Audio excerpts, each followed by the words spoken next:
Hello everyone. In today's video, we're going to see how on Stake you can change your currency and you can basically view your crypto balance in the local currency of your choice. So first of all, on your Stake app, what you'll basically do is that you'll go on your wallet and then you'll click on the downward arrow next to your funds.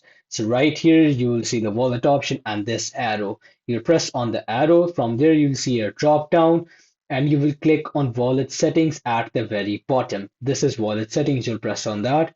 From there, you will turn on display crypto in fiat and you will select the currency you wish to view in. So after you press on wallet settings, these are the options that you'll see. You'll toggle this option, and after this, you will see all the options and all the currencies you can wish your and view your balance in. These are all the options as you can see. So you can basically change the currency in this way. You'll click on save, and then your cryptocurrency will appear in your local currency and the currency of your choice, and it will officially be changed. And if you want to change it back or to another currency, you will just basically follow the same steps. Thanks for watching and subscribe for more.